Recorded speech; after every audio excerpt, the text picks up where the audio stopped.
Welcome in to Extreme Talk, presented by Complete Real Estate, where experience and integrity matters. Thank you so much for tuning into Extreme Talk. You know, I mentioned Complete Real Estate week after week. They've been a sponsor in the past before, but I can talk about them. I've used them. The house I'm living in right now, me and my family, Complete Real Estate, set the whole deal up, did the whole thing, did a great job, and so I really, really appreciate them. And the tagline, where experience and integrity matters, boom, nailed it on the head. So big shout out to them, not just for the great work they do in the real estate market and with helping people buy and sell houses, but also for being a sponsor here on the show. I also want to give a big shout out to Sutton Pools LLC for sponsoring all of the interviews this season, whether we're talking to coaches or people around the game of 8-man football. Big thank you to them for sponsoring that. I want to talk about one more sponsor right off the bat, and this one's huge. So we've partnered with Fairlife Core Power, as everybody knows. We've partnered with them for the last couple of years, and they've been a phenomenal partner in helping us recognize young men season after season. I think the first couple of years it was doing a player of the game when we were going to games week to week. And then last year when we weren't able to go on the road every week, kind of transitioned into, hey, let's pick a player of the week. And so we would do that. And then, you know, it developed into, hey, let's do an offensive and defensive player of the week. So did that all last season. Had a great time doing it. Obviously, the guys get a case of each of the three flavors of Fairlife Core Power, and so to help with recovery. And a lot of the guys already used it, so it was kind of a cool way to give back to them. Hey, you know what? You're taken care of for the next little bit in terms of being able to recover. So big thank you to Fairlife Core Power for sponsoring the Player of the Week. I want to give a shout out to the young men who have won so far. And if you're not following us on social, you could see all this on our social media at 8-Man Extreme, Facebook, Twitter, Instagram. But you could see it all there. We post every Wednesday the players who won. Obviously, we have a committee of guys who look at some nominees and the stats and how the games were, and then they vote. And then we announce that on Wednesday. Big shout out, by the way, to Mr. Scott Matthews for handling all of our graphics this season, whether it's for the show, Player of the Week, everything. He does stuff for the conference, for the SEC, the This Week graphic you see. So big shout out to Mr. Scott Matthews for handling all of that. Week one, 2 weeks ago, I guess it would be. Congratulations to Jordan Brown from Tri-Cities Christian and Kyler Barkley from the Pack Panthers. Jordan won Offensive Player of the Week. Kyler won Defensive Player of the Week. So congratulations to those two young men. They have gotten their drinks and their T-shirts. And then last week, congratulations to Jalen Solomon of Arendelle Parrott Academy for getting Offensive Player of the Week, and Brody Barksdale from Cornerstone Christian Academy there in Rainsville, Alabama. So shout out to those two young men on having just spectacular games and just really putting on clinics for each of their respective teams. And so congratulations to them. All right, let's jump in these score updates. I'm really excited about today's show, by the way. Two first-time guests on the show. I don't think I've talked to anybody from Virginia 8-Man, which if you're not paying attention to Virginia 8-Man, ooh, man, there's some good football. Florida's solid. I'll give Florida a shout-out. But Virginia 8-Man, there's some good football being played up there. And so we will talk to Coach Bubba Weidman from Brunswick Academy here in a little bit. And then we will also talk to, that's at 3:40. At 3:20, we're going to talk to Coach Andy Palmer. He's from Holly Hill Academy and a powerhouse there in the SCISA Skisa. So very, very excited to talk to those two coaches. Let's run through some of these scores from this past weekend. By the way, two more shout-outs. Big shout-out to Max Preps for being an absolute piece of work this past weekend, trying to put in scores, even now, trying to put in scores and stats, and it's just being a real pain. They updated the app. It's a terrible version of the app. They need to go back or just fix it in terms of trying to do the live scoring, put stats in. It's bad. So I know nobody from Max Preps is probably going to hear this, but you know, if you run maybe your team's page, maybe send a support message to them or something. Just say, hey, this is terrible. Like, let's fix this. It's ridiculous. Also, quick shout out to Greyhound. I did not get into this the last couple weeks that I've meant to. Just completely throwing the schedule off with Gatlinburg and trying to get people there. Crazy story there. I'll get into it another time, but big shout out to Greyhound buses. And a big shout out, that's a negative shout out. That's like a sarcastic shout out. Big shout out to Mr. Mike St. Dennis. Of course, the St. Dennis family running the tournament in Florida, but they live just outside of Atlanta. Had a situation when Gatlinburg games happened, trying to get a guy who got stranded in Atlanta. Thank you, Greyhound. Trying to get stranded in Atlanta, trying to get him to Gatlinburg, and so he helped getting him a little bit closer to Gatlinburg, cut an 8-hour drive down to a 6-hour drive. So big shout out to Mr. Mike St. Dennis. Appreciate you, man. All right, let's run through some of these scores real quick. Let's start in the ACSC. They're in the state of Alabama. Check one thing here. All right, we're good. Had a barn burner down in Montgomery. It's the annual traditional rivalry game between Ezekiel Academy and Evangel Christian. A little ACSC, AISC matchup. Matter of fact, we had 5 of those. ACSC went 4-1.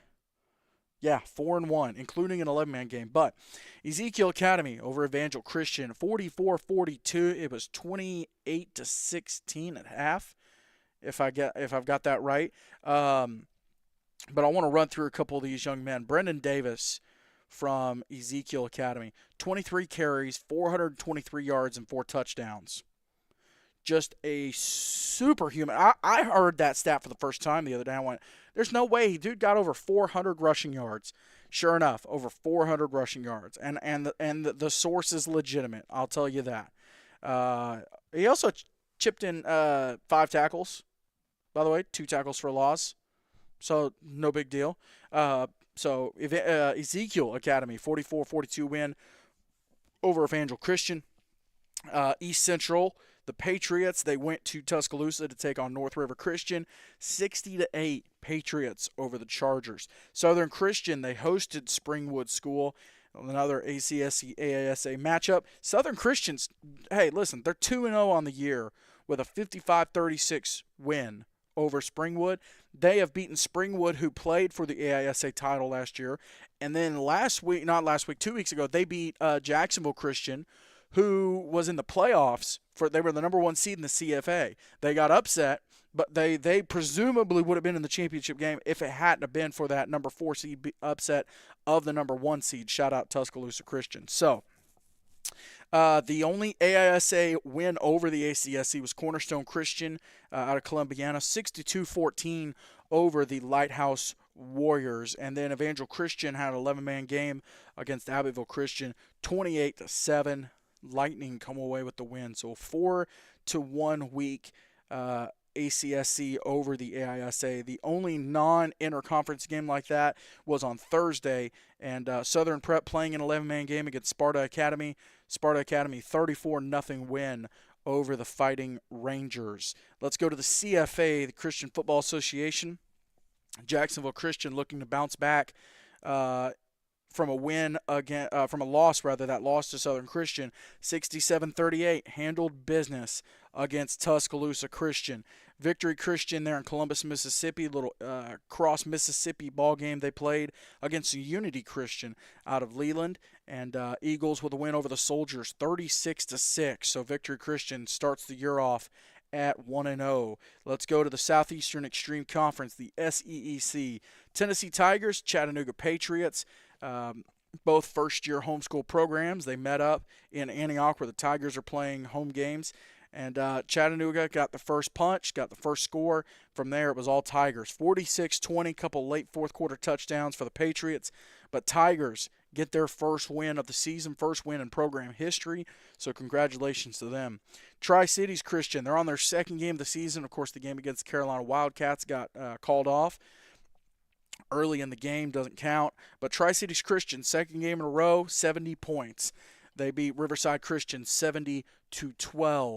So Eagles over the Knights. Tennessee Heat, they went to Innsworth to try and play an 11-man game, And Ensworth 41-6 over the Heat. So that's the Heat's first 11-man game of the year. They've got, I think they've got 3 or 4 remaining. Big matchup in Huntsville. Everyone was looking at this one. South Haven Christian and the Freedom Cowboys. Good game at the half, 30-24. Freedom pulls away in the second half, specifically the fourth quarter. 66-32, Freedom over South Haven. Big win for the Cowboys there. Moved them to 2-1 on the season. Christian Community School had an 11-man game against Franklin Christian, who just moved to 11-man this season. Falcons 41-0 over the Colts. Those two just played for the former TSIAA championship this past season, and kind of renewing a little bit of a rivalry there. Lancaster Christian 2-0 on the season so far. They get the 26-7 win over Zion Christian. Big win for the Knights there at home, so congratulations to them. Them and Tri-Cities, the only 2-0 teams remaining in the SEEC. Let's go to Let's go to the SIFA out of South Carolina. Georgia School for Innovation in the Classics. Hey, listen, speaking of 2-0, they're 2-0. 52-28 win over Palmetto Christian.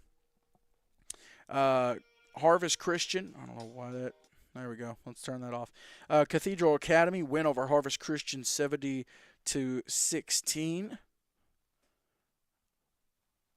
And let me,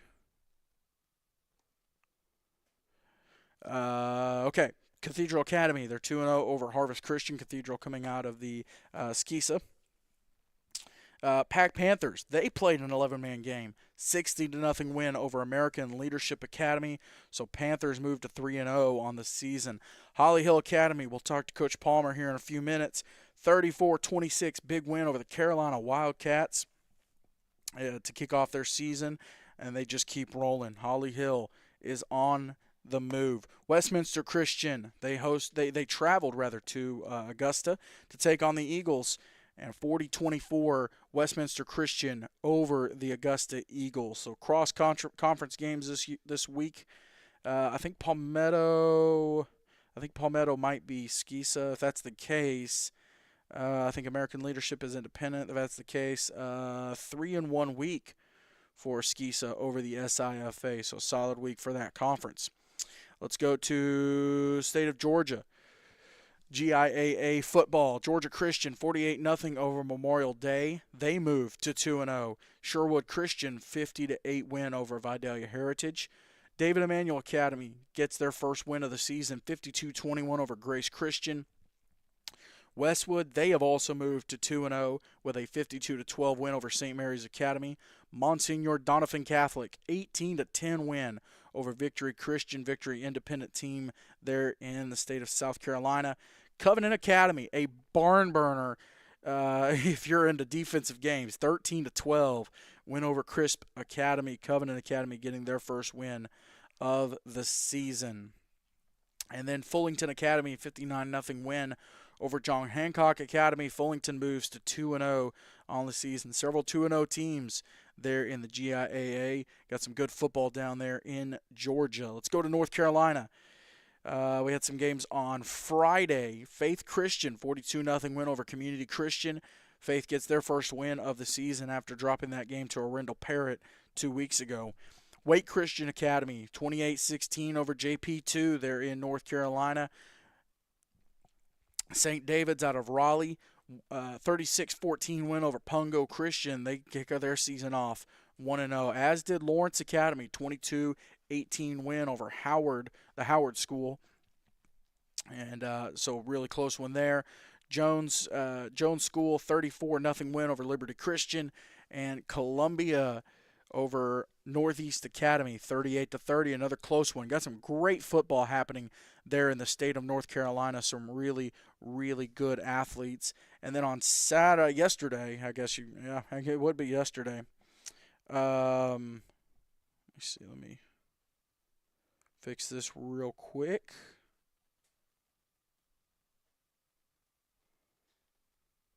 There we go. All right, we're good. Yesterday, on Saturday, Had a couple cross Virginia versus North Carolina games. We'll talk to Coach Weidman here in a little bit. But Brunswick Academy, 34-9 win over Rocky Mount Academy, and Christ Church School kicks their season off 1-0 like Brunswick did with a 20-0 win over Halifax Academy. Cary Christian poured it on Berean Baptist. Cary looking to kick their season off 1-0. They get the 68-0 win over Berean Baptist. Let's go to Mason-Dixon Conference.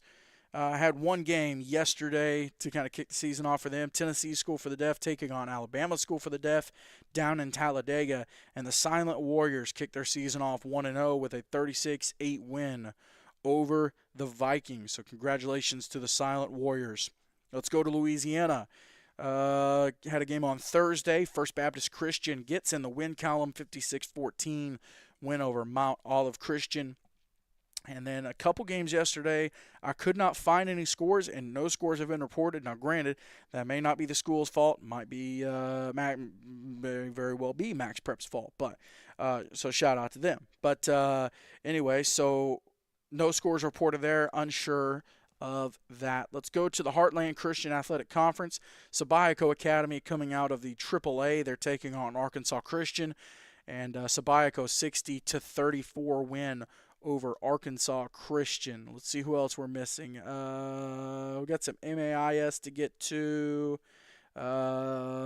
Mid-South Christian, first-year conference. Heritage Christian taking on Pine Belt. Heritage Christian 40-16 win over Pine Belt gets them in the win column to start off their season. And I've got some MAIS schools to get to. We will get to them momentarily, as well as Virginia. Let's go ahead and run through some of the Virginia ones real quick, and then we'll get Coach Weidman on. Rappahannock County, 37-15 win over Blessed Sacrament Huguenot. Rappahannock County moves to 1-0 on the season, as does Greenbrier Christian, 62-8 win over Kinston Forest. Congratulations to them. Christ Church School, mentioned, win over Halifax Academy, 20-0. Mentioned Brunswick Academy, win over Rocky Mount Academy. Maryland School for the Deaf, 38-36 win over the Covenant School Barn Burner there in Maryland. And then Chincoteague over Broadwater Academy, 22-20. And so the Broncos start their season off 1-0. Let's go ahead and get our first guest queued up here. And again, this interview is brought to you by Sutton Pools, LLC. Big thank you to them for sponsoring the show, or sponsoring all the interviews this season. Hello. Joining me now is the head coach of Holly Hill Academy. Just a little rundown real quick. Region 1, 2020 and 2021 champs. Region 2, 2022 champs. 2023 runner-up. Now, in that space from 2020 to 2022, 36-0. And then their two losses last season were to Jefferson Davis, a total of 12-point difference between the two games. Just a run that Holly Hill has been on. Coach, thank you so much for coming on the show. Yes, sir. I appreciate you having me. Man, let's get everybody up to speed. First time on the show. Thank you for coming on. Let's get everybody up to speed on Holly Hill Academy, and then yourself, your background, coaching career a little bit. Okay. Well, as you said, Holly Hill went on they went on a 3-year run from 2021 to 2022, where we state champions, 12-0, all 3 of those years. And Michael Nelson was the head coach at the time. Michael and I worked together at Orangeburg Prep for a good amount of years, and when he went over to Dorchester Academy, I came over here to Holly Hill, and it's an impressive run. It's impressive run in any type of football. It's impressive run in 8-man football. No doubt. It's a quality group of kids that we have here with quality coaches, and so we just last year, Jefferson Davis got us in week 2. That was overtime. And then we beat them pretty good down there at their place, and the state championship game was 20-14, and so we're 1-0 this year. So I think I was just talking to the staff. We're 48-2 in our last 50 ball games, 3 state championships, a state runner-up, 4 region championships, and so we're working into week 2 this year, and got Conway Christian coming up. So we're just trying to get prepared for them. Myself, this is year number 33 for me. I came to South Carolina in 1991. Wow. Graduating from the University of North Carolina. I was at Allendale Fairfax for a couple of years, and when I left school there, the guy that I was working for, helping around at Eastern Alabama, said, "Find you the best head coach you can find and stay with him." So I got with Doc Davis at Allendale Fairfax. We went over to Williston. We went to Edisto. He left, and I took over at Edisto High School in Cordova, South Carolina. Did that for 20 years. Was still single and was kind of burnt out. I went to Bamberg for 2 years to be the offensive line coach. Was fortunate enough to meet my wife 2 children later. There you go. 7 years. There you go. 7 years at OP and then 1 year here. So yeah, my kids, I got a 3-year-old and a 7-year-old, get to come over here with me every day, and I get to pick them up and they get to come watch practice and things like that. So it's a good thing for us. And you saved yourself a little bit of recruiting there, I'm assuming. That's right. You don't have to work. That's one less kid you got to recruit. You ain't got to recruit them. They're already there. They're already there. That's right. And so I just get the 3-year-old to start running into walls and trees, and we'll be all right. I know that's right. Yeah. Coach, I think people sleep a little bit on Skeesa football and the level of the quality of football that's down there. And you've got you got the 2 divisions and the regions, and there's some really good ball teams down there. You mentioned, and I brought it up a second ago, you took 2 losses last year, total of 12 points. Between the 2 games, one of them being in the championship after winning the championship 3 straight years. Right. When you're talking to your guys after a game like that, what are you telling them? What are you and the coaching staff kind of working with them about? Well, we've just gone from, that just takes us from being the hunted to the hunter. Yeah. So, that takes a little bit of that off of it, and coming in, and so. Now Jefferson Davis has that mark on him. And, so, but we just want to get better every week and go. There's some quality teams in 8-man football. We played a team out of Pickens County here in South Carolina, the Carolina Wildcats. The Wildcats, yeah. Might have had to, they only had dressed 11, but 10 of them were good athletes. Yeah, yeah. And so that was a 36-24 affair we had Friday night. We were down 20-6, and it was critical mass time right there at the in the second quarter, and then we got it back to 28-20 at halftime, and we're able to put it away. So, having a type of game like that, where they're stressed in the first game, Skeesa with 8-man football in here, you don't get a whole lot of scrimmages. You don't get any scrimmages. We were supposed to have a jamboree on the 9th, and Hurricane Debbie came through here, so we didn't get a jamboree. Yeah. So we started practice on the 27th of July, and on the 23rd of August, we were playing our first game. Hadn't seen nobody to hit against but us. Yeah. And so, get that first game in, and then, you just try to get better every week. So we're looking forward to week by week. We'll see Jefferson Davis in week 5, and then we'll see him in week 10, and then we may see him again. I was about to say, I'm pretty sure September 20th and November 1st is circled pretty big on y'all's calendars. Yeah. No doubt. No doubt about it. We don't hide from that. We're going to take every game one at a time, but we know what's coming down the line, and we can keep an eye on what they're doing while we're keeping an eye on getting ourselves better, and just keep an eye on some of those teams from what we call the upstate here. Up above Columbia, South Carolina, the Richard Winds of the world, the Wardlaw, the WW Kings that are going to be pretty good. So we have to be ready for them. And I was going to say too, even being the runner-up, you still have a target because you still had success. You still you still, people are still saying, okay, if we can get to that to their level, then we can take a shot at the championship. So you guys still have a little bit of a target, I would say. We do. We saw Carolina not Carolina Academy, but we saw Carolina Wildcats, and they're independent. They're not a brick and mortar school, so they're homeschool guys that get together out of Pickens and play. And they went up to Chattanooga and played a team. They didn't look very good on film, but they came here and they said, "Look, this is Holly Hill Academy," and they'll smack you in the mouth, Coach. Yeah, it's time to go. If we can hang around with these boys, we probably can fare well the rest of the way. And so, I think that most people are going to say when they're coming in, this is what you're benchmarking, Yeah, no, um, yeah. where you're going to be throughout the year. Well, hopefully you can get your stats up into max preps for that game. I'd love to see how some of your guys did. Um, Speaking Sure, of your sure. guys, I want to go back just a little bit, and obviously with you guys having the off-season workouts, you had that week, that month of practice. Wow, we Um, don't get that now. well, almost, Well, almost. oh yeah, you had that month. I thought you were talking about what the high school league gets over there No, no, no. The in July 27th to August the 23rd. July 27th. Yeah, So from that, and then even just workouts are coming from last season. I want to yeah. give you a chance to give some of your guys a shout out. Some of the guys that either you're looking forward to coming back from last year, or maybe guys who have stepped up and kind of taken on a leadership role. Some guys that you're excited to see.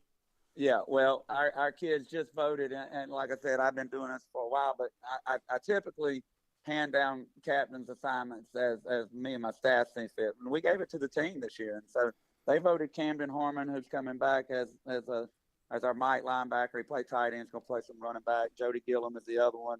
So we're going to see a lot of leadership out of them. Jody's coming off of a shoulder injury that he suffered this summer playing basketball, so we haven't got him back yet, but those two guys provide quality leadership. Jody plays receiver and defensive back. He kicks for us.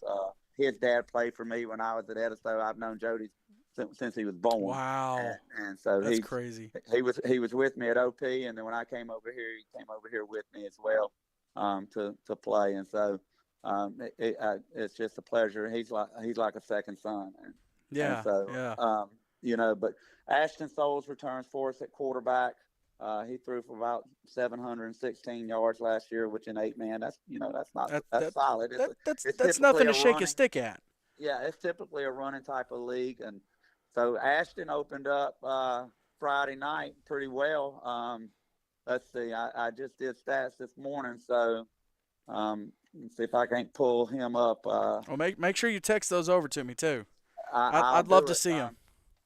I don't know what I did with that paper, but he had over 100 yards rushing and 3 touchdowns. Another one he Wow. threw to Camden, and so we'll get those stats up for you There and you get them go. on there.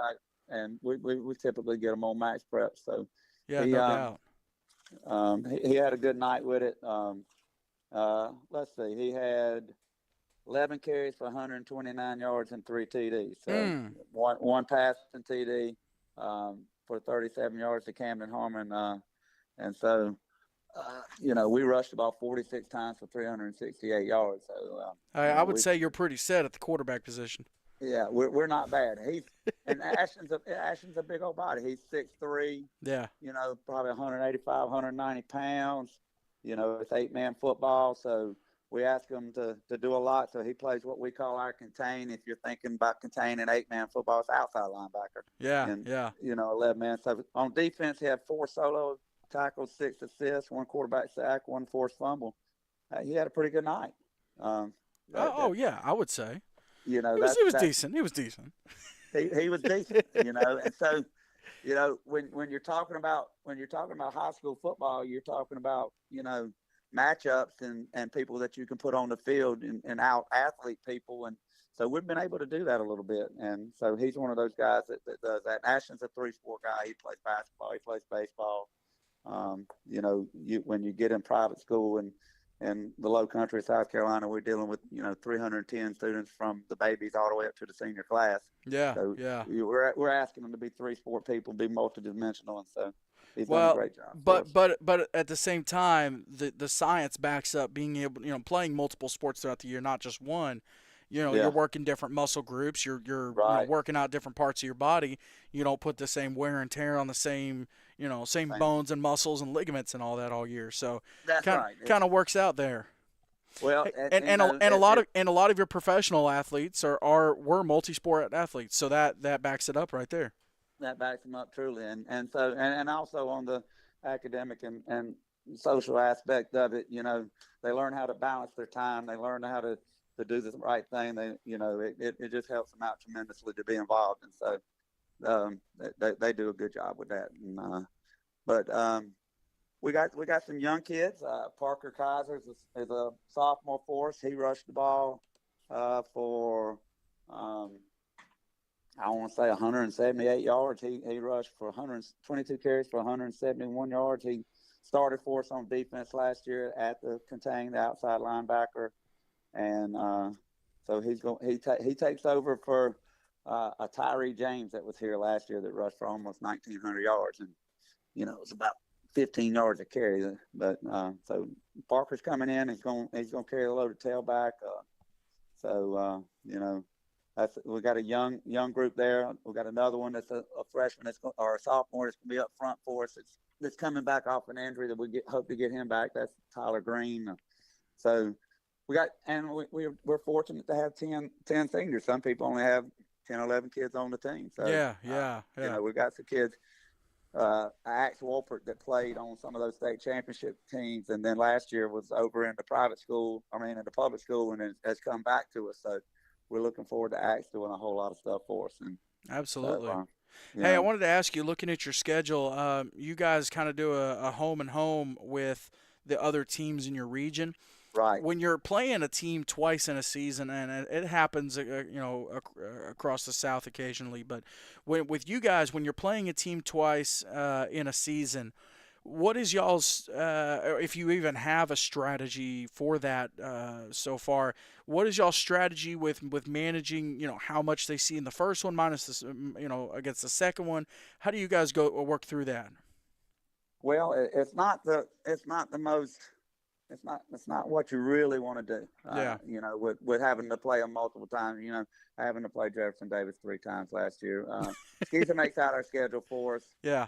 We didn't do any cross region, play with the other region with the upper schools. This time, why they decided to do that, I don't know. But we're going to take our schedule and go with it. That is kind of curious.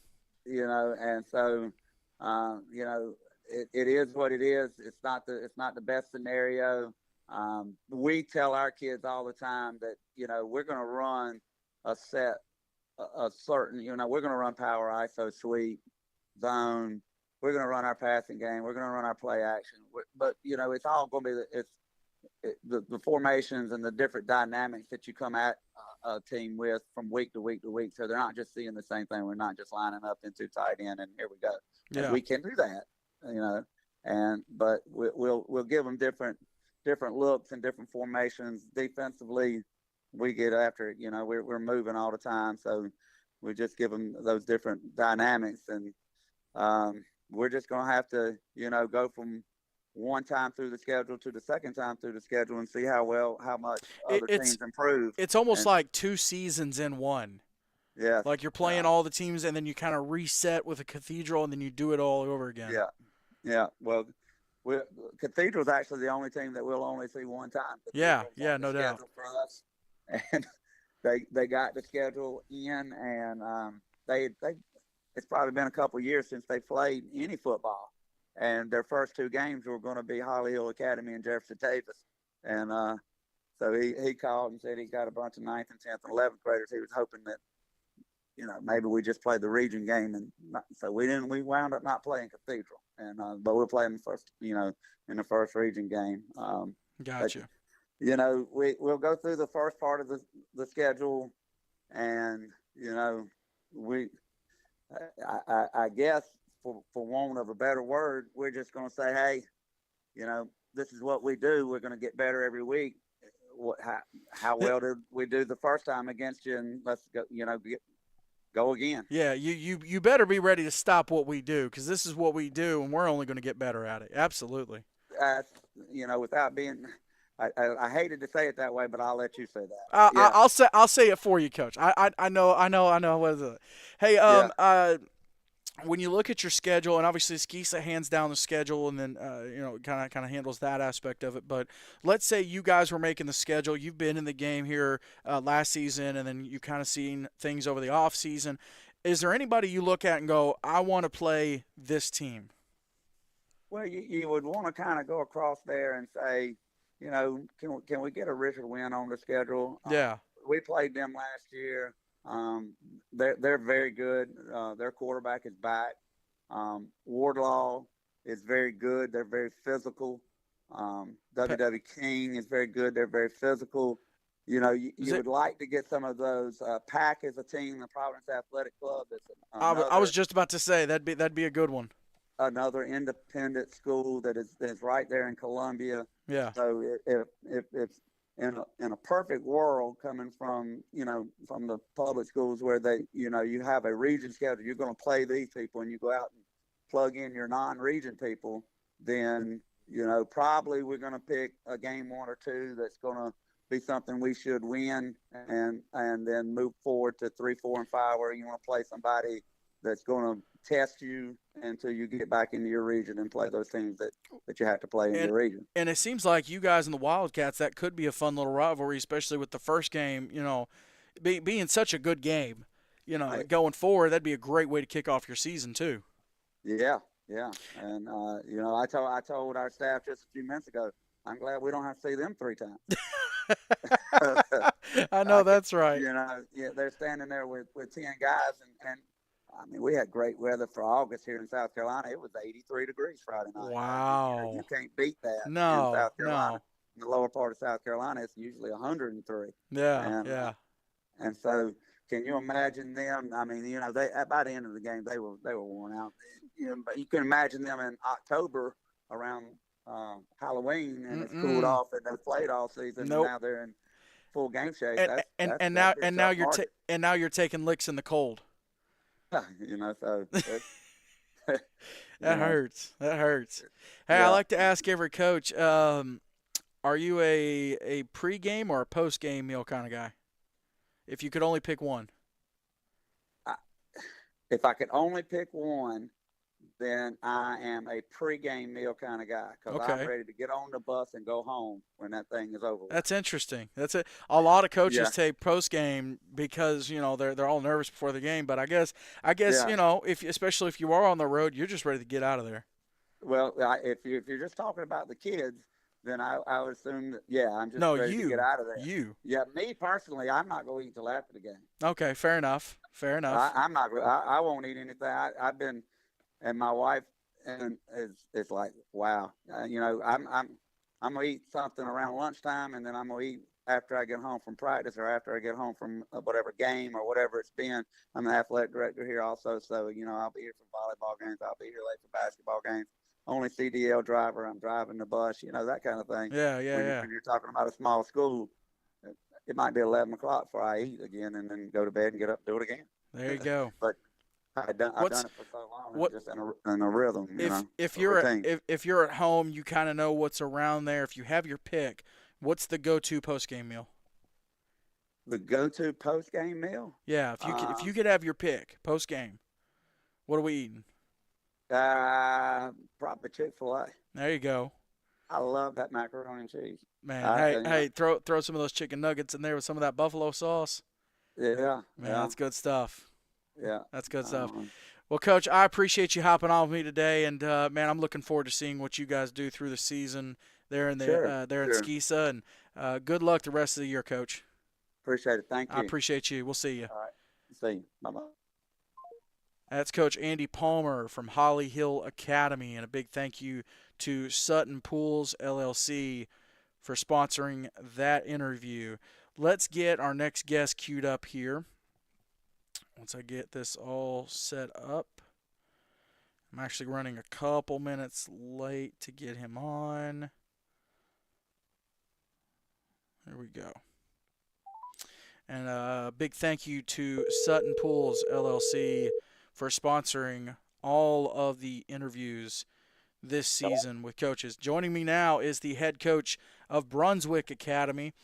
A little background on them: 24-1 in the last 2 seasons, back-to-back VISFL Division II champs. They're on a 20-game win streak, and the loss in 2022 was to the Division I champ. They're no chumps. Joining me now is Coach Bubba Weidman from Brunswick Academy. Coach, thank you for jumping on here. Oh man, I enjoy it. I'm glad. Hey, I'm glad you found us a small school in Brunswick County. Man, you guys, I'll tell you this. I was just talking to a coach from South Carolina, Coach Andy Palmer. But in terms of like South Carolina, North Carolina, Virginia, when you think about them, you don't really think about football. But there is some Right. good football being played. You know, 8-man football in Virginia. There's some good football being played. Yeah, yeah, yes, it is. And I mean, our league, I mean, Division 1 and 2, we have some great teams, great schools, and have some great coaches, and just a lot of people want to down 8-man football, but I mean, it's some great players in our league that play, and several kids that go to college to play football. Yeah, You know? absolutely. You guys Yeah. had a couple there coming out of Brunswick. Yeah. Um, Yes. it was Yes. Jerry Powell Jr. JP is at Roanoke College, Division 3, and then Demarion Whitfield Smith is at Concord University. Correct? Yeah. Yes, Yeah, sir. That's yeah. exactly right. They were two great players for us. Last year, JP ran for I think he had 120 carries for 2,044 yards, 39 touchdowns Hmm. last year, and we had 12 seniors, and him and Coach, you don't have to pull those stats off College Football 25. Okay. yes, sir. I'm telling you, they were and Demarion, we call DJ. He was in the backfield with him, and he ended up ran for 1,300 yards and 25 touchdowns. But we had a great offensive line. I had 12 seniors. Just a great. My defense was phenomenal. My first team defense gave up 7 touchdowns all season last year Mm. Mm. on my with Mm. my first team, and just but we had, like I said, we had 12 seniors, and this year we have a younger team, but we're still pretty dang good. We got a good team. Hey, for those not familiar with Brunswick Academy, and then yourself, let's give them a little bit of a background on the school, and then maybe yourself and your coaching career a little bit leading up to now. Yeah, yes. We're a small school, and outside of Lawrenceville, right here in Lawrenceville, Virginia. From preschool to 12th grade, we have 370 kids, in the Mm. whole school. And so I played there. So we just went to 8-man football about 6 years ago. And so it was new to me, coaching it and stuff. So I played there 25 years ago. I was a all conference, all state quarterback there. And I played for Coach Dennis Moore, who was a legend. He coached there for 38 years, won 3 state championships, won conference championships, and just trying to. I wouldn't think I'd be in his shoes, trying to Yeah, do yeah. what he did, and he was there, and he was old school, and a lot of things we do, at the school now, our football program, are some of the same things he did. We're still old school. We still like to run the football. We run the football, and which last night, we threw the football. We threw 3 touchdown passes, but usually we're running the football. We're ground and pound, and that's what he believed in: controlling the ball, playing good defense, and that's still, hey, just what we're doing today. We're doing the same things he did. Yeah, yeah, absolutely. Well, Yep. Coach, I'm looking at your schedule, and obviously the teams there in the VISFL. I've been keeping an eye on it for a couple years. I'm going to get your help Yeah. on this. There's a couple teams that I'm working on the pronunciation. I think I've got it. Okay. Help me out, okay? So in 2 weeks, you guys play Chincoteague. Chincoteague. Chincoteague. Yes. Ah, 0 for 1. A single A public school. Right, right, Yes. okay. You guys have Fuqua. Fuqua. Yep. Fuqua Fuqua. school. Dad, Yep. got it. Okay, 0 for 2. I got this one. I know I have this one. All right. Blessed Sacrament Huguenot. That's Huguenot. Huguenot. Blessed Sacrament Doggone it. Huguenot. 0 for Yeah. 3. Yeah. That's Oh, right. man. Man, y'all got some fun names up there. Yes, we do. And Fuqua and Blessed Sacrament have been in our conference. We play them in basketball, baseball. We played those guys for years. Even when I was there. So Yeah. and so everybody was 11-man, and then the schools gotten smaller, and so everybody said we've had to downsize. And when I started it 4 years ago, it was a COVID year, and Dwayne Farmer, he was coaching. He broke his ankle, and so I was just helping him. we only had 13 kids Yeah. on the team, and like 8 or 9 were ninth graders, and so we ended up, we didn't even know if we were going to have football that year. We didn't know, and we played Right. that spring 3 games, and we just got blew out. We were just a JV team playing varsity, playing. I had 13-year-olds. I had 13-year-olds playing 18-year-olds, and then every year, so we went 0-3, then 5-5, then 11-1, then 13-0, and now we're starting this year, and I will say one player has been with me. He's with me this year. He started in the 8th grade for me at center. In the 8th grade, he was 12 years Wow. old, 12, 13 years old. He started. Cole Powell. He's with me now. He has started for me 39 games as a varsity football player, and he's been all-state lineman the last 2 years, first team, and he's he'll be there. He's there this year with me, starting on the line, and I've got one. Jaden Watson's a great player for us. He's got some colleges looking at him. JW, we call him. He's a great player also, and we got a lot of young guys. Nathan Talbot, Carter Early. I got a great kicker. Carter Early is a great kicker for us. Hey, you don't have that very often. You don't find that very often. And we kick. So, like, talking about our kicker, Yeah. he's kicked for us since the 9th grade. He's a junior this year. Well, he had 16 touchbacks last year. I mean, he's putting the ball in the end zone, and we kick extra points. Yeah. So, Yeah. a lot of people, we go, teams are like, man, you're kicking extra points with 8-man, and we just learned how to block it. And just, I'm not saying they don't get us sometimes, but I'm telling you, if you get the snap down and get it on the block, you can get it done. Hey, and shout out to the young man, 4 for 5. Yes, Friday night.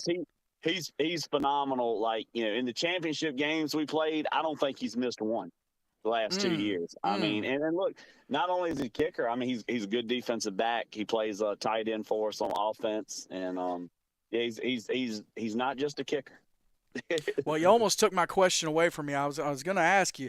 I'm going to give you a chance to give out a shout out to a couple guys maybe that are coming back from last year. You mentioned a couple guys already, but guys coming back from last year, or guys that just during the off season you've kind of seen them step up, take a leadership role. Who are some of those guys you're excited to see this year outside the ones you've mentioned?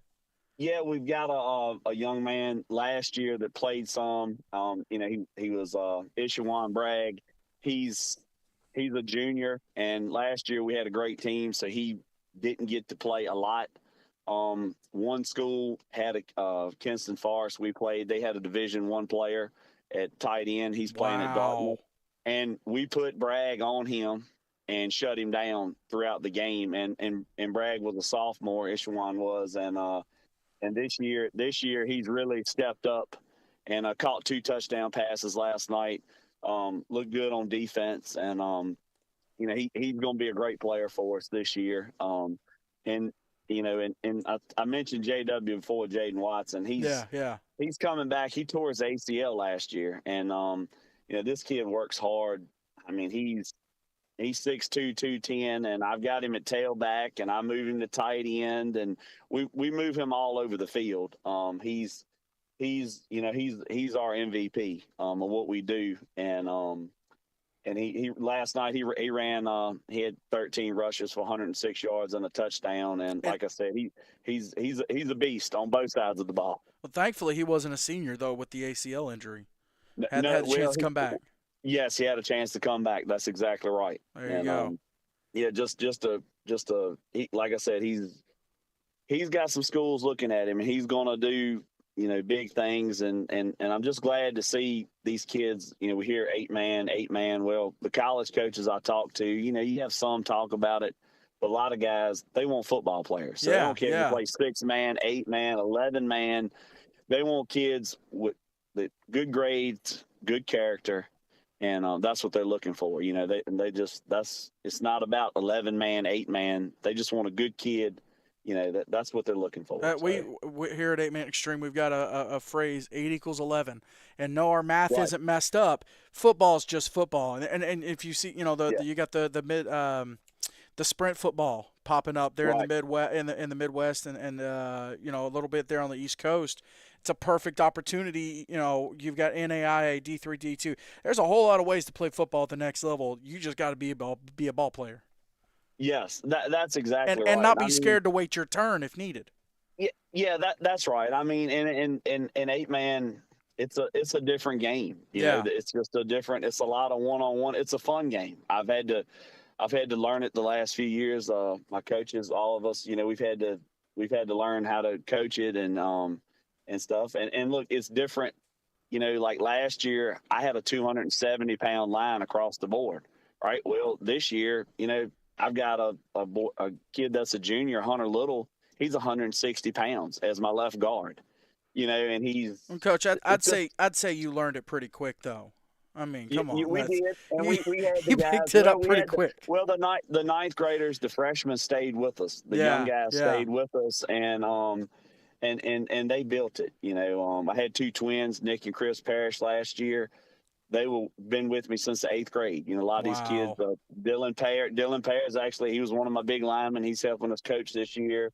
Edmund Baird. I'm just trying to say some of these guys' names because they're the ones You're good. Give them a that shout built out. it. Come on. Yeah, they built it for us. Yeah. And I really, we were talking about it. We had to coach 3 or 4 years ago. We were coaching last year. I didn't have to coach. Right. They Right. they knew what to do. We they knew what to do, and like I said, I had my defense. Everybody's gone. This year I've got all new faces. So these younger guys, but I had good players on the sidelines also, and they got to play a lot. Yeah. During Yeah. we were winning big, so they got a lot of valuable playing time. So and all that helped too. I mean, hey, kids in the eighth grade. This year I've got a ninth grader starting at center, Wyatt Whitlow. He's but he got to play a lot last year. He got a lot of playing time, so it just it really helped. And these older guys, they graduated, they built the foundation, and all these kids have bought in. We were at the game last night, and there was kids from 3 years ago. They're there. So it's been Mm, fun, and mm. and having to see our program win, and our school being acknowledged, and like you reaching out to me today. This is awesome. Just to see somebody sees what we're doing. Yeah. We're Yeah. Well, we're and we're a little school. You never think anybody's watching or listening. So well, and I hate that I haven't reached out before. Now I've been keeping an eye on Virginia 8 man, like I said, for a while now. There's some great football up there being played, and I just haven't reached out yet. I'd love to get up there and catch a game at some point. yeah, You guys all on the east side of Virginia, killing me. No, I'm just kidding. we Uh, are. yeah. We're out here in the boondocks, so we're out here. Our field, and right across the road is a soybean field. So Oh wow. yeah. So we're in the boondocks, but we've got a good little group of guys and a good team, and just proud of what we've accomplished. And it's like I said, it's not just me. I've got my friends helping me coach, and they've come on board last 4 years and 4 or 5 years, and they've been a big help. And it's not just me. It takes a team to do this, and that they've helped me tremendously. So we do it together. Well, and they say the So head coach is only as good as his staff. that's exactly right. And without That's how those it is. guys, yeah, Joe Jackson and John Randolph and Doug Height and Dwayne Farmer, they're helping me, and like I said, Dylan Pear, he's helping us this year too. That played for me last year, so just it just all the kids have bought into what we're doing, so it's been great. I've really enjoyed it. Speaking of you and your staff, how do you guys manage? And obviously, the kids you've been talking about, and they've come up through the last couple of years, and they've done a whole lot of winning. But with that winning comes a target on your back. How do you and your staff manage that target that you guys have of everyone saying, you know what, when they come to town, or when they come to your place, knowing that you guys are kind of, hey, if we Yeah. knock this team off, we're having a real good season. How do you guys manage that with your players? Well, I mean, we talk about it at practice, because I mean, it's kind of like when it's like the New England Patriots, anybody else, you're getting everybody's best when you play them. Yeah, yeah. And it's Yeah, I kind of didn't like even think about that. Yeah. the school we're playing like this week, Covenant School. So Covenant's Division One, they're the top. They've been the top of our league for several years, and we Hey, went you there got them. last Hey, year. you got them last year though. We got them last year, so we got them. And they're a bigger school than us, and we got them last year. And this year should be a good game. But so we went there last year. It was kind of like we were going to give them our best. Yeah, It's like, yeah. man, we got to, if we want to get over this hump, even though they're in the upper division, we still gotta beat them to feel like we're the best team. And so we did. We did it last year, and we climbed that mountain. And then we go to these other schools. Yes, everybody wants us, and it's some chippiness at times at games. But look, it's. I mean, I coach these kids we're disciplined. So I just keep your mouth shut, play with your pads, and we're prepared every day to deal with it. So and at the end of the day, a team like Covenant, they can only put 8 on the field. That's right. That's it. So you put your best 8, we'll put our best 8, and here we go. That's right. And I mean, that is the last game we lost. We've lost.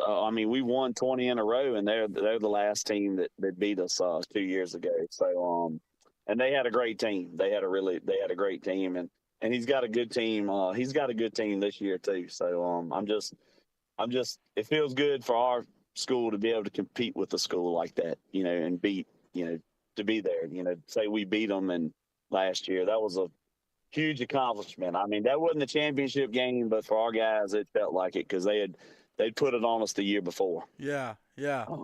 Hey, a lot of those North Carolina, you guys obviously have a great conference there in Virginia. A lot of those North Carolina teams not too far. You guys just beat one this past Saturday, one that's had success. Yes. But getting to play like a cross-state game like that, that's got to be a lot of fun for your guys just to get that experience and to bang helmets with somebody that they don't see on a regular basis. Yes, it is. I mean, Rocky Mount Academy, we played them last year. We went to their place and played, and we beat them, and they won their state championship. They end up, I think, lost the first 2 games to us and Halifax, and then end up one out. And then we played them this year, and they've been great. We've kind of, maybe we can keep that going. Which they're an hour away from us, which is nice. I mean, some of the teams we play up here, like we're going to Chincoteague in 2 weeks. That's a 4-hour ride. Wow. That's a 4-hour ride. So like Rocky Mount's an hour. Halifax is close. We've got some schools that are closer. Just go join the just go join the North Carolina conference, Coach. Nobody will know. Nobody will know.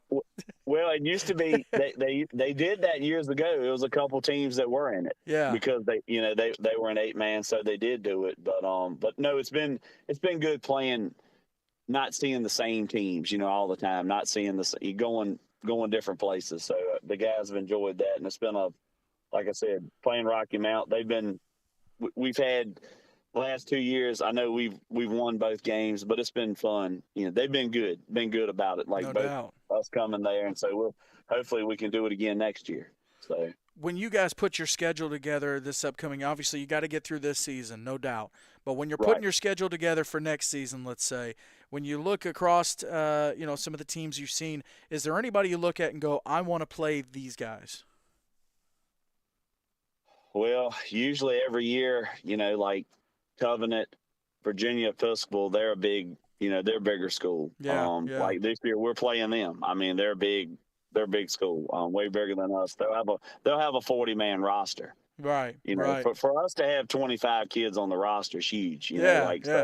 So I just and Huguenot Academy, Blessed Sacrament, Coach Brock always has a good team. He's a good man, and we've had good games with him. Like he was 3 years ago, he had a great team. He actually won it 3 years ago, and he kind of set the tone with it. So I always look forward to playing them. And then our rival is Kinston. We play them every year. Yep. So we always look forward to that game with them. That's usually a big crowd, and it doesn't matter if either team is not good or either. It's going to be a lot of people there. It's a rivalry. It's a rivalry. Yeah, they're 30 minutes away from us, and so we kind of, we kind of it's a good rivalry. We know a lot of people on the other side, so it's kind of everybody's kind of neighbors in a way. Y'all gonna have to get a trophy made for that. Yeah, Get yeah. your little Well, rivalry trophy made. I'm surprised they haven't done it over the years. Had something. It's kind of strange they haven't done that. That's a good idea because they've been going at it for a long time. Well, hey, I like to ask every coach because everybody answers a little bit differently. If you have your choice and you can only pick one, are you a pregame or a postgame meal kind of guy? I like the pregame. Really? Really? Yeah, I can't eat after the postgame. I can't. Did you? I did not eat. I was telling somebody Friday night because we played Saturday, so you had to wait all week. Yeah. I did not eat. I had breakfast that morning. I did not eat until this morning. Wow. Yeah, I couldn't. I think I slept 3 hours and that night, and I just couldn't. I don't know. I just having a younger team and you're just thinking you're running things through your mind. You're just trying to unwind post game. Yeah, I mean, look, I'll get up at 2:00 in the morning and I'll watch film. I'll flip my phone on and I'll watch film 2 or 3 o'clock in the morning. There you go. There you go. So well, if you have your choice for pregame meal, what's the go-to? Well, usually we feed the guys before the games, right? And so we don't like to. We stick with like subs. We're light. We don't do anything greasy. So we usually eat subs every time. Oh, like if we go, sometimes we'll stop at Bojangles. There you go. To away games, we'll go to Bojangles or some. So a lot of times it's Bojangles if we're going away. If we're going certain places, we'll stop there. So it's hard for me to eat. I'll be honest. I just I try to keep it light. There you go. Fair enough. Yeah. Well, Coach, I appreciate you hopping on with me, man. I'm excited to see what the Vikings do this year and you guys, and looking forward to seeing this upcoming season. Good luck. Well, hey, look, I appreciate it. I appreciate you reaching out to us, and man, this means a lot for our school and our community. This is great, and I know the kids will appreciate it. And thank you. Hey, make it to the championship, and I'll have a good excuse to get up there to Virginia. I'd love to come up there and catch a game. Okay, that's awesome. Hope to see you there. Sounds good. Appreciate you, Coach. Okay, thank you. All right, we'll see you. That's Coach Bubba Weidman from Brunswick Academy. And looking forward to seeing what the Vikings do this season. Obviously, last year we talked about Virginia 8-man a little bit, and we'll keep up with them this year. 20-game win streak. I know there's a lot of teams. I think Evangel's got a pretty good win streak going on, but that's 20 games is pretty good. And two-time defending champs. So they got something cooking up there in Virginia. We'll see. Well, I didn't get a chance to recap the MAIS teams, the games. I want to go through those real quick, and then we'll start previewing this upcoming weekend. Let's go to MAIS 1A. River Oaks kicks off their season 1-0 against Benton Academy, 38-6. Union Christian, 16-14 win over Marvell. Union Christian starts their season off with a win, and this one looks like it was a fun one, 16-14. Humphreys Academy, 40-0 win over Kemper Academy. Columbus Christian, 42-0 win over Hebron Christian. We talked to Coach Carr last week, but Columbus Christian 1-0 to kick off the season. No score reported for DeSoto versus Calhoun Academy or Riverdale Academy versus Tallulah Academy. Let's keep going. Claiborne Academy, 44-6 win over Franklin Academy. They kick their season off with a win. Claiborne Academy, that is. Wilkinson County Christian, 53-24 win over Hillcrest Christian. We saw them a couple years ago as an independent when they first came to 8-man. Wilkinson County Christian, pretty established in the 8-man world in the MAIS, and so they get a big win there over the Cougars. Prairie View Academy, 50-6 win over Tensas Academy. Prairie View, 2 games under their belt, and they're 2-0, so congratulations to them. Let's go to MAIS 2A. Let's run through those real quick. Silva Bay Academy won a close one against Newton County 2 weeks ago. This week, a little bit easier win, 36-12 win over Christian Collegiate. Silva Bay at 2-0. Let's see if there's any others that we didn't look at. Discovery Christian, they are also 2-0, 68-6 win over Northeast Baptist. Delta Academy, another barn burner. Delta Academy, 58-56 win over Prentice Christian. Over Porter's Chapel Academy, rather. So Delta Academy kicks off their season with the win. Newton County, we just talked about them. They had the barn burner with Silva Bay. They get into the win column 42-13 over Prentice. They beat Prentice. And then Ben's Ford Christian, 42-12 win over Park Place Christian. So congratulations to all of those teams kicking off the season 1-0. And hey, if you took the loss, it's a long season. It's one game. Let's see what happens. All right. Let's preview what's happening this upcoming weekend. A lot of games happening. Let's start, once again, let's just start in Alabama. Let's start with the ACSC. Evangel Christian, they've got their second 11-man game in a row taking on Banks Academy. Banks having played for the title last year. I think they played for it. I don't think they won it. Let me look. Let's see. Shout out to Max Preps, because typically I could just hit that game and then hit Banks and it would go there. Now I have to back out and actually search the team. So shout out Max Preps for making life absolutely that much harder. Yes, Banks played Chambers for the Academy, who Evangel does play in a couple weeks. So Evangel playing the team that won and the team that lost in the AISA Division III championship, I think. Lighthouse Homeschool, they've got their rivalry game against Springwood School. Both teams looking for their first win. Springwood, the loss to Southern Christian last week. Lighthouse coming off the loss to the Heat and Cornerstone Christian Columbiana. So they're looking to get back in the win column. But every year, these two teams have great games against each other. It started a couple years ago. A lot of fun to watch these two. Ezekiel Academy, they're on the road at the Freedom Cowboys. A little bit of another rivalry game here between the Knights and the Cowboys. Ezekiel just getting their season started. They are 1-0, but they take on a Freedom team. They've played 3 games already, so they are already well up and running. And so big matchup there in the big ACSC versus SEEC matchup. Let's speaking of the SEEC, let's roll through those games coming up on Friday. Let me get it pulled up real quick, because I think there were a couple changes to the schedule. Quite a few teams off this upcoming weekend in the SEEC. Tennessee Heat, they are at Zion Christian. Playoff matchup last year, if I'm not mistaken. No, that was Sacred Heart. 2 years ago, playoff matchup between the Heat and Zion Christian. Tri-Cities Christian, they are playing Chattanooga Patriots on Thursday. They're in Chattanooga. That game just picked up here within the last week, I believe.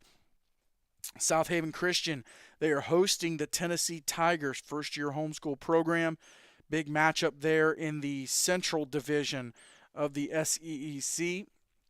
I mentioned Freedom and Ezekiel, and then Tri-Cities and Chattanooga.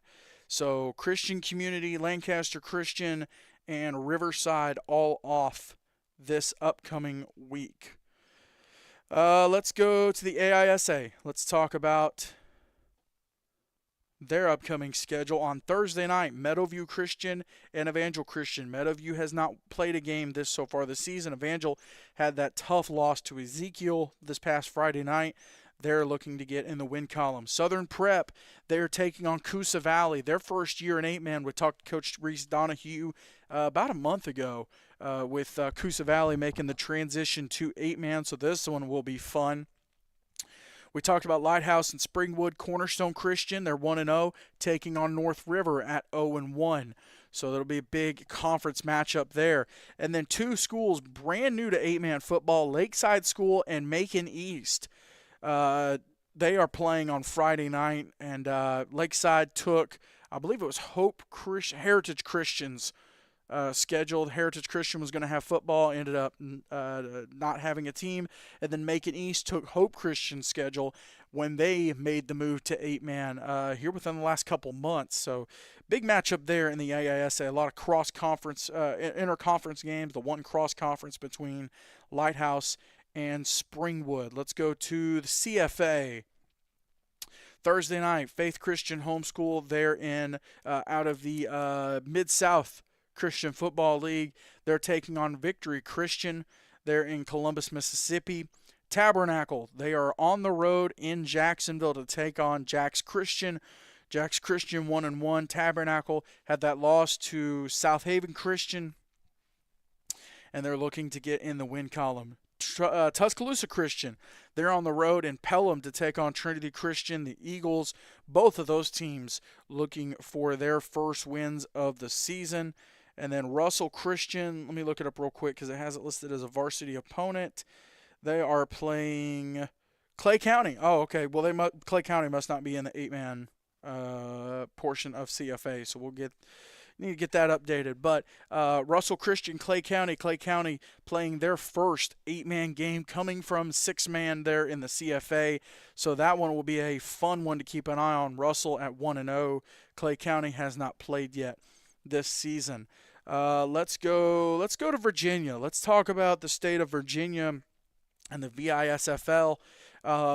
We just talked to Coach Weidman. Covenant and Brunswick, they're playing Thursday night, 5:30 kickoff for that game, and that's a big one.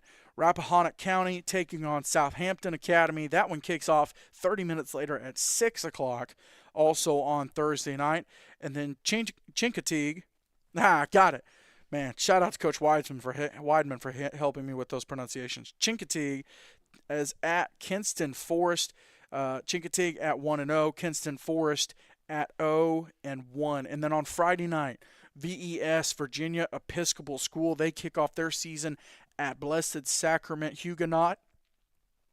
And that'll be a big one there in Virginia. Fuqua and Quantico, they are playing Friday night, 7 o'clock kickoff. Both of those teams looking to kick off their season. And then Broadwater Academy is at 0-1. Greenbrier Christian at 1-0.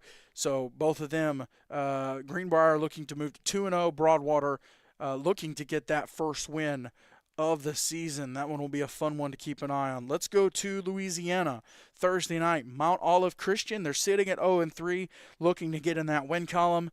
They are taking on the North Shore Vultures, which their score from last week isn't reported, but they're sitting at 1-1, possibly 1-2 or 2-1. So we'll see which way that goes. So that's on Thursday down in Louisiana. On Friday, First Baptist Christian 1-0. They are at JPG. JPG, I think they might be 3-0. I don't know, maybe. But they'll take on JPG, the defending champs there in Louisiana. So a little bit lighter schedule there in, maybe not necessarily the Bayou, but pretty close to the Bayou. Let's see. Let's go to the Mason-Dixon Conference. Thursday, South Carolina School for the Deaf. They are at Tennessee School for the Deaf. They're coming to Knoxville to take on the Vikings. Vikings looking to get in the win column, bounce back from that loss to Alabama last night. South Carolina, that's how they are kicking off their season. And I'm sure there's other games happening. I just don't have any games reported here on Max Preps. So we'll have to look through and see if we can find some of those. Let's see. I know we talked about Heartland. Let's go to Heartland. Thursday, Oklahoma School for the Deaf. Speaking of schools for the deaf, they are taking on Life Christian. Both of those teams kicking off their season. I know the time's not, might be, who knows. Per Max Preps, that game is Thursday at 10 a.m. If that's the case, that is a heck of a way to spend a Thursday lunch break, I'll tell you that. Friday, a whole lot of games there in Heartland Christian Conference. Cross Christian, they are at Crossover Prep. Southwest Christian, they're at Subiaco Academy. Subiaco 1-0 on the season. Southwest kicking off their season. And then the Manhattan Eagles, they are at Sunrise Christian, that game on Friday. And then on Saturday, Arkansas Christian looking to bounce back. Trinity Christian, they're at 1-0. So they're looking to move to 2-0 on the year. That one will be a fun one. And again, that one's scheduled for this upcoming Saturday.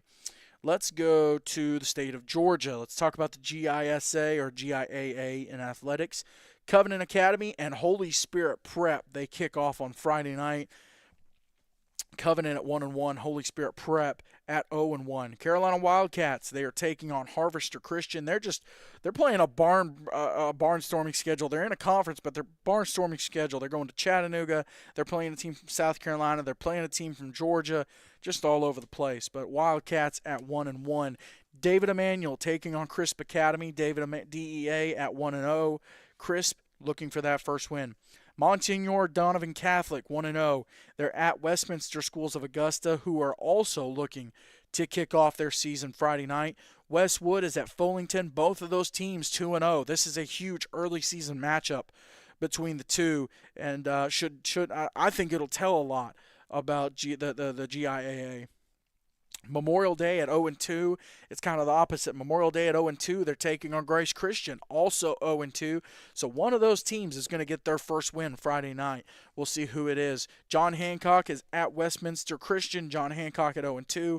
Westminster Christian at 2-0. So that one will be a fun one to keep an eye on and see if what happens if we can get an upset, or Westminster's just going to move to 3-0. And then Valdega Heritage 0-1 at Georgia Christian, who is 2-0. Let's go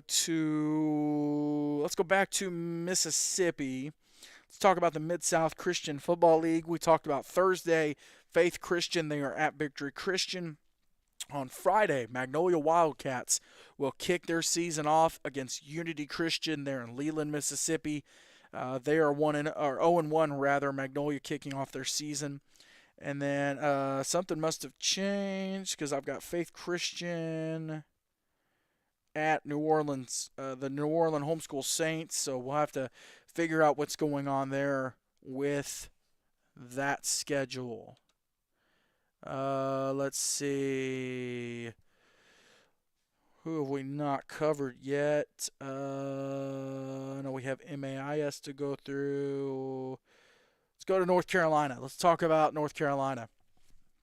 Coming up Thursday night, Berean Baptist and Rocky Mount Academy. Both of them looking for their first wins of the year. Rocky Mount had a lot of success last year, struggling a little bit this year. So let's see if they can get in the win column. Berean Baptist took a whooping from Cary Christian, but hey, they can move to 1-1 this week.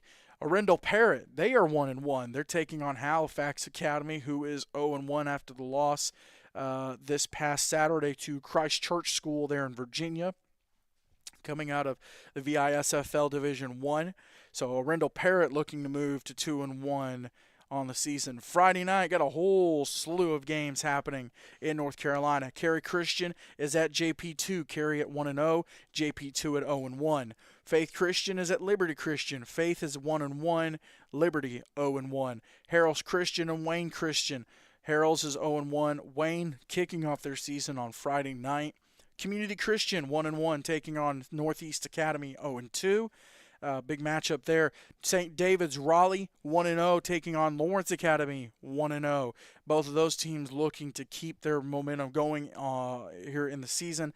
And then Lee Christian is at Sandhills Classical Christian. They are 1-0 after a win against, let's see, where was that? Sandhills Classical Christian.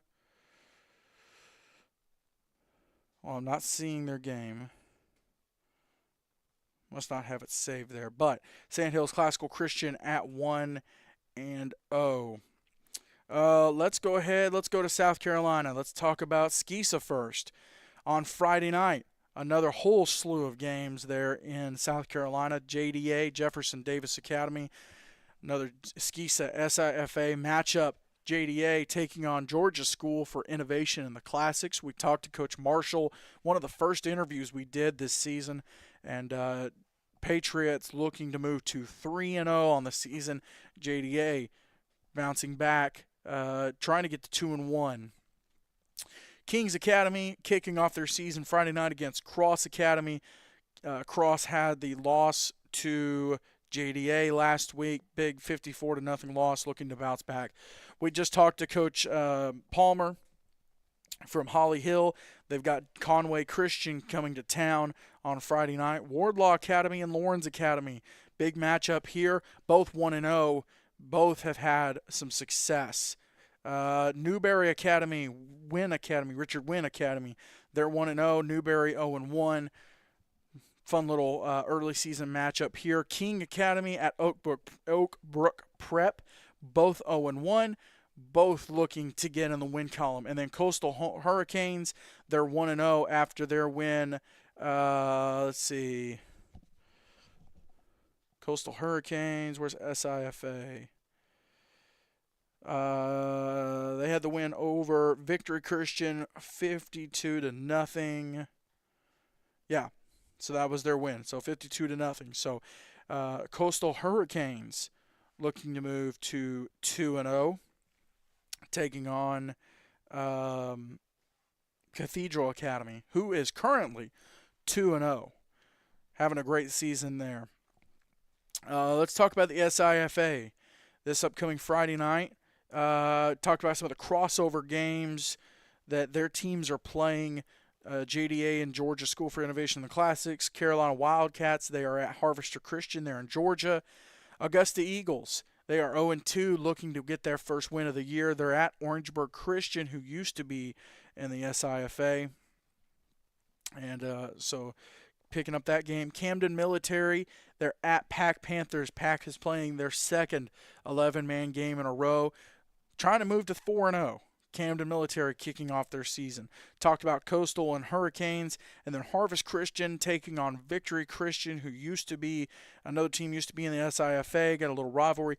Both of them 0-2, both of them looking for that first win of the season. I think the last one we have to talk about is Mississippi. I know we talked about Mid-South Christian, and I'm going to get a drink real quick before we do this. A little fizzle there for you. A little ASMR, I think that's what the kids call it. Let's see. All right. Friday night. Let's start with 1A.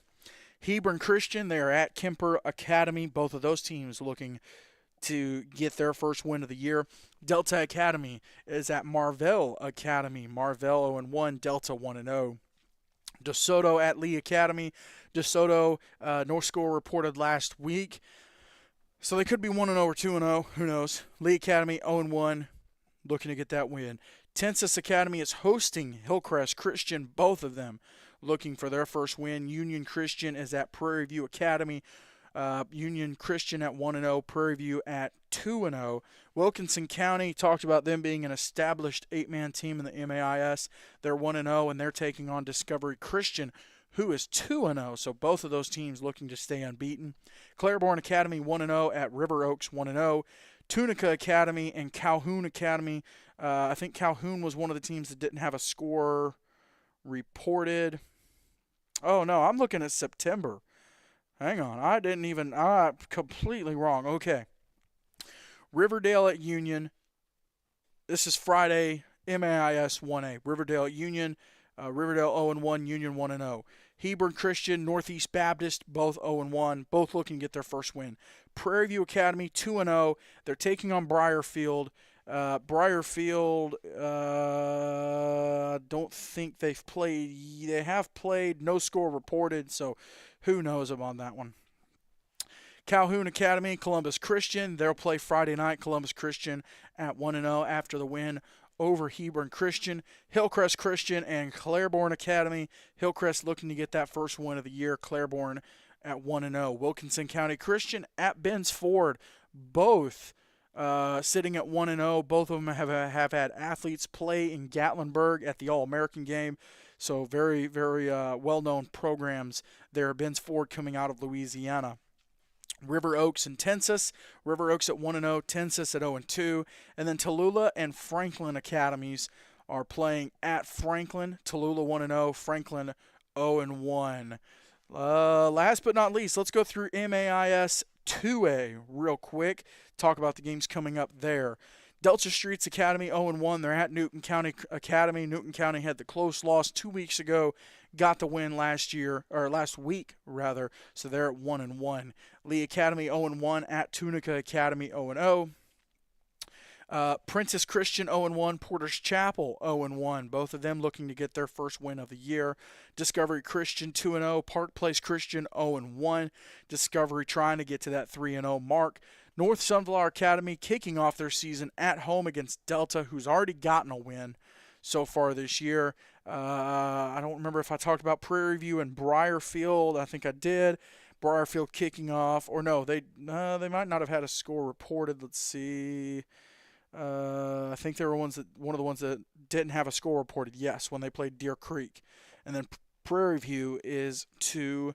That's a lot of 8-man football. I know I kind of ran through those a little bit. Hopefully, if you're listening to this and I mentioned your school, hopefully I did you right. Trying to give everybody a little bit of a shout out, talk about everybody's school. There's a lot of 8-man. I've got the Max Preps app. If you open it up, you see the scores on the bottom right, and you can go through and add a bunch of scoreboards. And so I've gone through and added whole 8-man groups for states or by conference. You can do it either way. They've got a bunch of different ways to break it up so that you can keep up with all of the action every Friday night. And also, a shout out to everyone who does the live scoring. Big shout out to you guys. And if you don't do it for your team, hey, listen, there's a lot of people that appreciate when they can get some live scoring updates. So big shout out to you guys. And if you're not doing it yet, go ahead and do it. Go ahead and do it. I think that does it for today. Make sure you check out our socials at 8Man Extreme on Facebook, Twitter, and Instagram. Wednesday, we will announce the Week 3 Core Power Extreme Player of the Week for offense and defense. So we'll have that announced on our social medias this coming Wednesday. That does it for Extreme Talk, presented by Complete Real Estate, where experience and integrity matters. Big thank you to Sutton Pools for sponsoring both of the awesome interviews we had today. Big thank you to Coach Andy Palmer from Holly Hill Academy, Coach Bubba Weidman from Brunswick Academy. Big thank you to them for coming on the show. Big thank you to Core Power for helping us recognize athletes. Listen, football is here. Go catch a game Friday night. See ya!